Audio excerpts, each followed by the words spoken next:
अस्सलाम वालेकुम my cute friends. आज का न्यू पार्ट लेकर आ चुकी हूँ, तो चलिए आज के न्यू पार्ट को स्टार्ट करते हैं।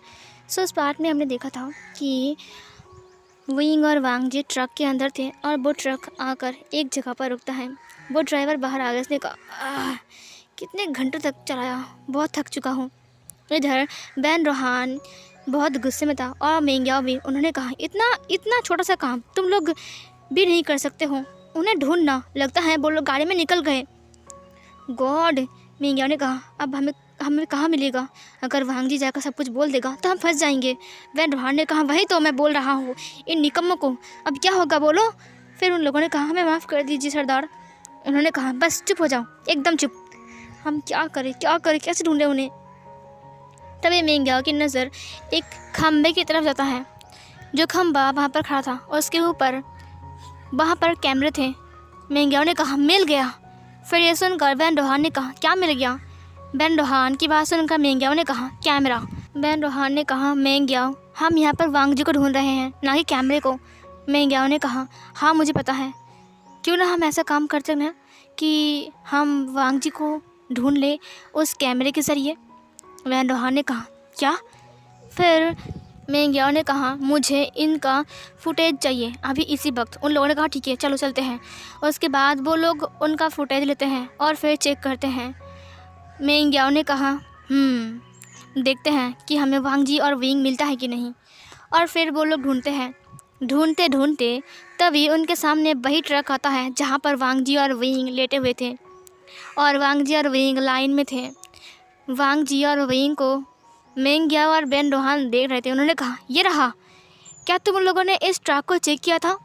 उन्होंने कहा हाँ हमने किया था, कुछ भी तो नहीं मिला। मेंग्याओ ने कहा तो ये क्या है, ये दोनों यहाँ पर क्या कर रहे हैं? एक काम, बस एक काम दिया था, तुम लोगों से एक काम ढंग से नहीं होता है। उन लोगों ने कहा हमें माफ़ कर दीजिए बॉस, हमसे गलती हो गई। मेंग्याओ ने कहा क्या बकवास है, ये लोग कितना उल्लू बनाकर चले गए। मेंग्याओ ने कहा बस तुम लोगों से एक काम सही से नहीं होता है। उन लोगों ने कहा हमें माफ़ कर दीजिए। वैन रोहान ने कहा वो लोग हमारे हाथ से निकल गए। मेंग्याओ ने कहा नहीं, पता लगाओ ये ट्रक कहाँ गई है, कहाँ कहाँ रुकी है, इस ट्रक का नंबर है ये देखो, इसे ट्रैक करो। फिर उन लोगों ने कहा ओके बॉस। उसके बाद मेंग्याओ ने कहा वांग जी और विंग कहाँ तक भागेंगे? वो लोग दूसरे शहर में गए होंगे क्योंकि ये रास्ता दूसरे शहर का है। वो लोग घर वापस नहीं गए हैं अभी तक, नहीं तो मुझे कॉल आता, हम लोग उसे पकड़ सकते हैं। बैन रोहान ने कहा हाँ। उसके बाद बैन रोहान और मेंग्याओ निकल गए गाड़ी लेकर वहाँ से। इधर विंग और वांग जी धीरे धीरे करके उस ट्रक से नीचे उतरते हैं। उन लोगों ने कहा हम लोग कहाँ पर आ गए? विंग ने कहा लंजा, ये कौन सा शहर है?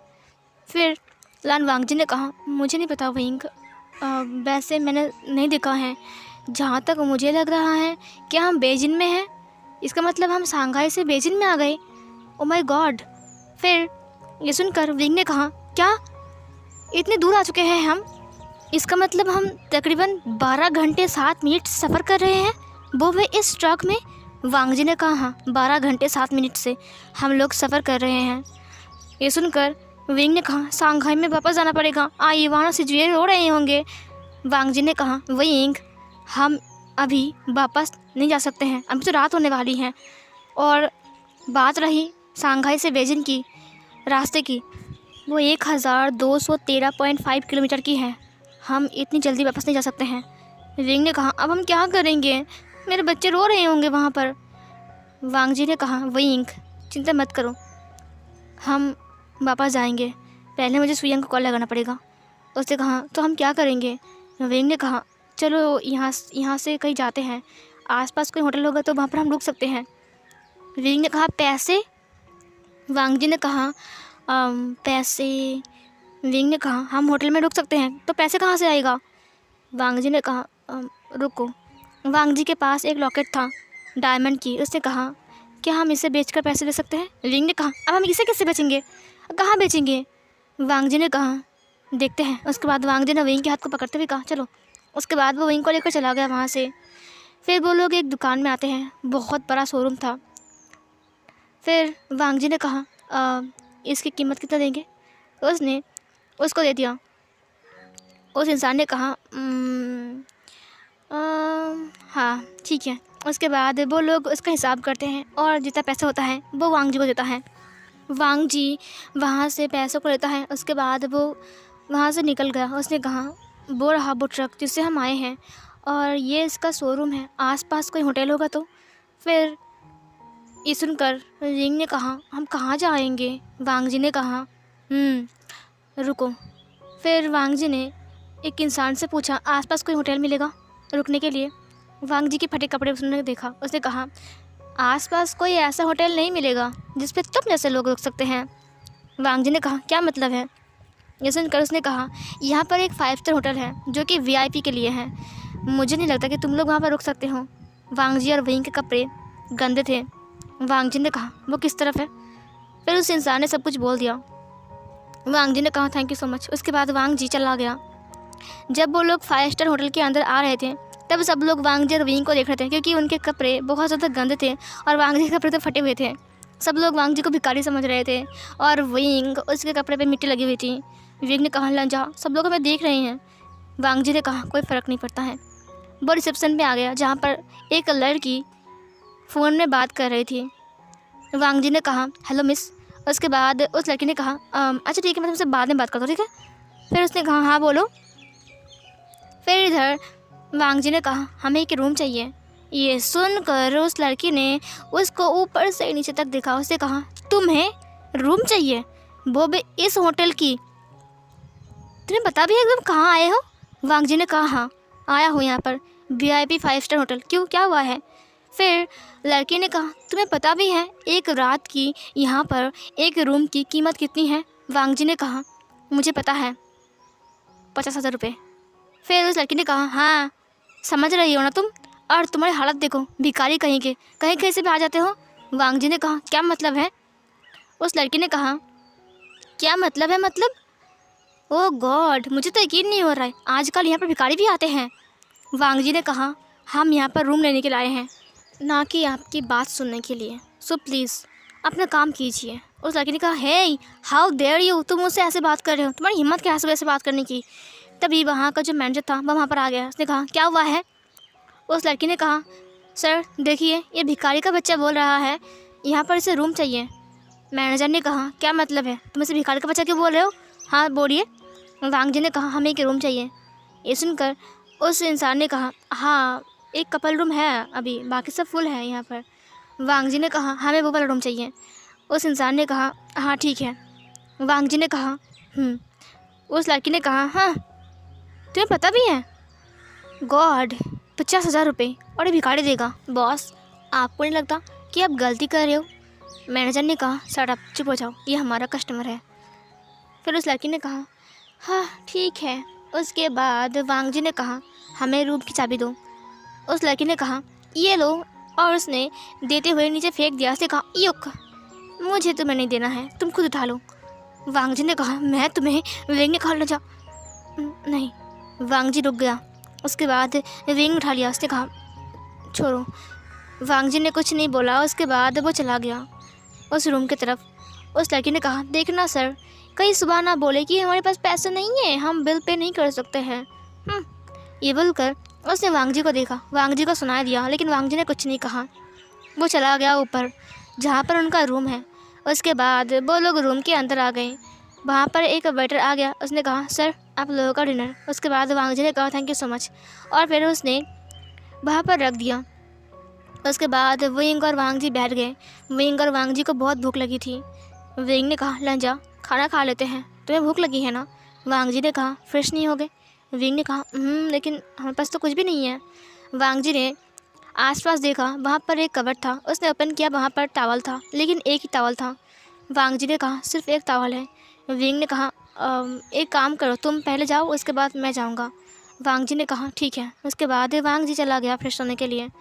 थोड़ी देर बाद वांग जी बाहर आ गया और वो विंग को देखते हुए कहा तुम जा सकते हो अब, वैसे टॉवल गीला हो चुका है। विंग ने कहा कोई बात नहीं। विंग बाथरूम के अंदर आ गया और वो फ्रेश होने के लिए शावर को ऑन कर दिया। विंग नहाता है, उसके बाद वो बाहर आता है। विंग उस टॉवल को बैल्कनी पर सुखाने के लिए लगा दिया। वांग जी कागज पर था और वो जो खाना था वो सब कुछ वो निकाल रहा था। विंग वहाँ पर आ गया। वांग जी ने कहा। विंग बैठ गया। उसके बाद वांग जी ने सारा खाना को बाहर निकाला। विंग ने कहा, तुमने शर्ट नहीं पहना है? वांग जी ने कहा, वो फट गए हैं, सोच रहा हूँ नए खरीदना पड़ेगा। ये सुनकर विंग ने कहा, क्या तुम शर्टलेस बाहर जाओगे खरीदने के लिए? वांग जी ने कहा, नहीं। फिर विंग ने कहा, वांग जी मुझे बहुत डर लग रहा है। विंग की बात सुनकर वांग जी ने कहा, क्यों? विंग ने कहा, आखिर हम लोग कब तक भागेंगे अगर वो लोग यहाँ पर आ गए तो? वांग जी ने कहा, नहीं, वो लोग अभी यहाँ पर नहीं आ सकते हैं, ये बहुत दूर है, इतना आसान नहीं है यहाँ पर आना, समझे? उसे कहा, हाँ। सीन कट होती है। विंग और वांग जी अब खाना खा रहे थे चुपचाप। वांग जी ने विंग को एक पनीर का टुकड़ा देते हुए कहा, विंग ये लो।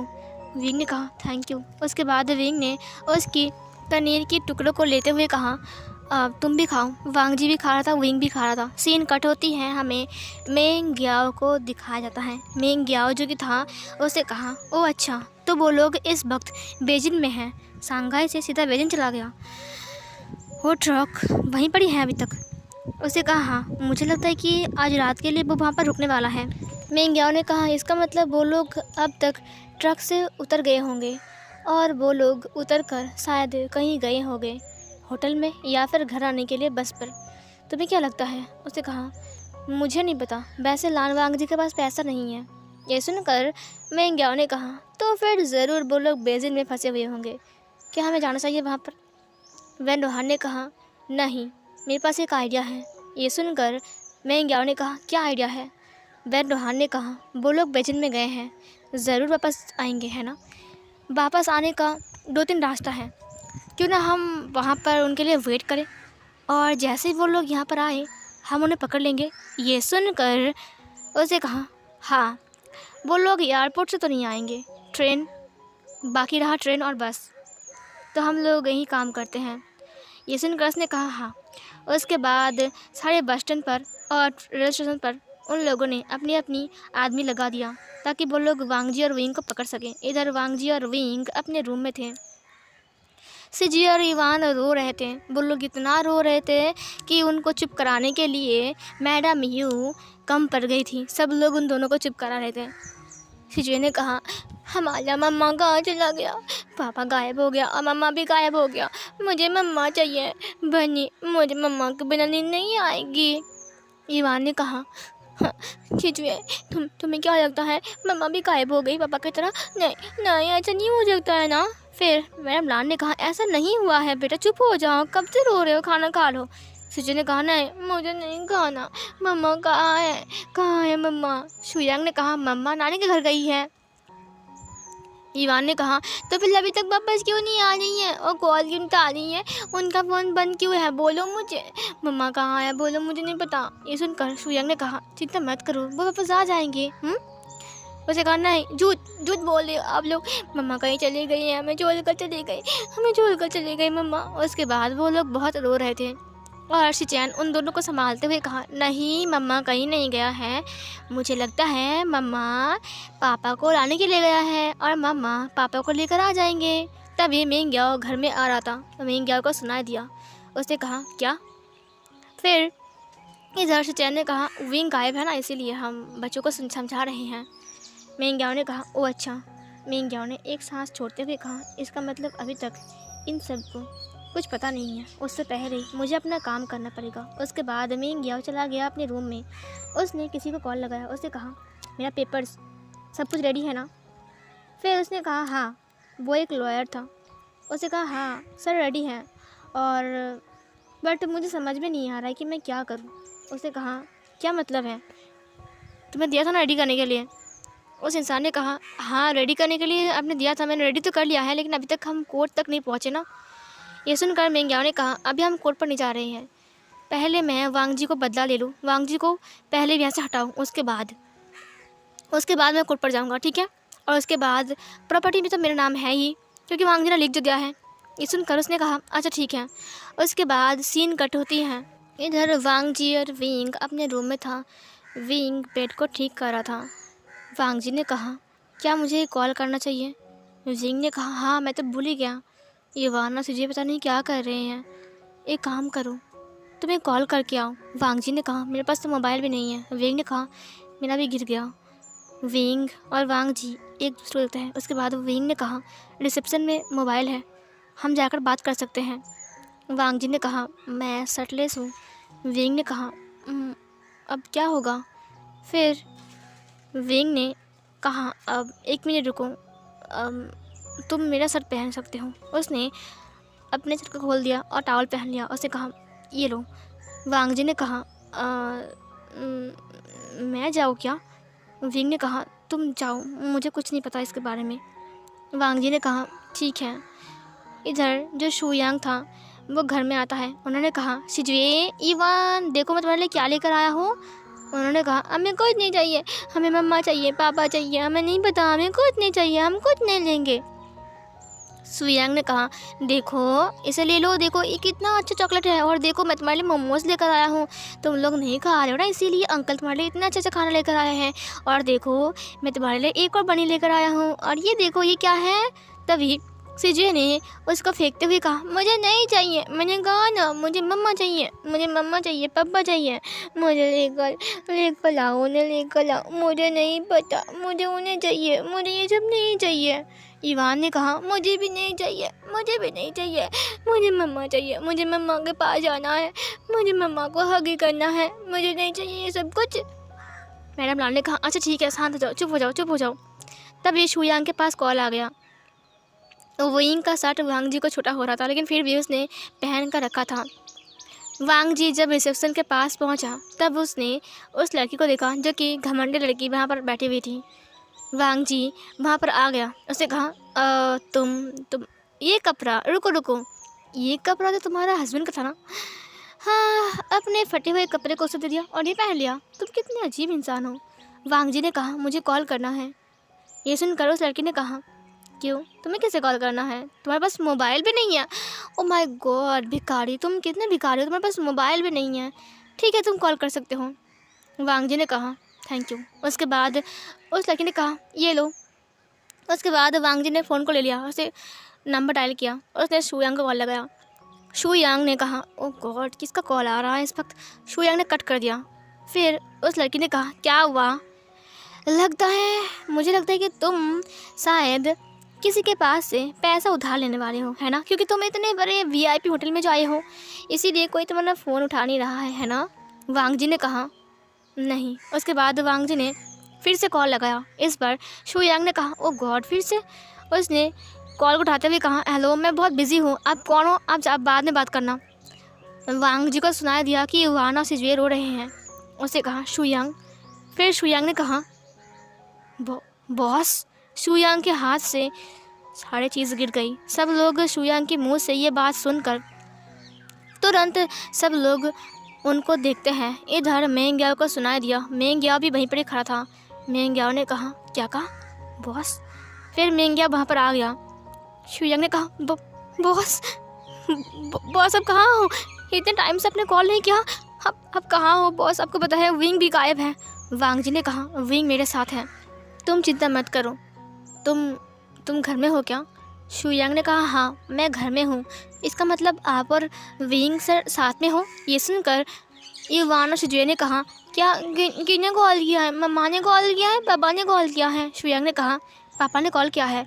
उसे कहा मुझे बात करनी है उनसे, मुझे तो। फिर तभी शुयांग ने कहा बॉस इवान और शिजुए आपसे बात करना चाहते हैं। वांग जी ने कहा उसके बाद शिजुए और इवान ने फ़ोन को ले लिया और स्पीकर पर दे दिया। उसने कहा पापा आप कहाँ हो पापा? तभी वांग जी ने कहा शिजुए इवान तुम लोग रो रहे हो? इवान ने कहा क्योंकि हम आपको बहुत मिस कर रहे हैं ना, मम्मा भी नहीं है ना, इसीलिए हमें रोना आ रहा है ना। फिर तभी वांग जी ने कहा नहीं मम्मा और पापा बिल्कुल ठीक है और हम जल्दी घर आ जाएंगे, ठीक है? वो लड़की वांग जी की बातें सुन रही थी। वो लड़की वांग जी की बातों को सुन रहा था गौर से, और फ़ोन के साइड से बच्चे के साउंड उस लड़की को भी सुना देता है। फिर इधर वांग जी ने कहा तुम लोग खाना खा रहे हो ना? फिर इधर शिजुए ने कहा हमें नहीं खाना है ना, मम्मा भी नहीं है, हमें कौन खिलाएगा?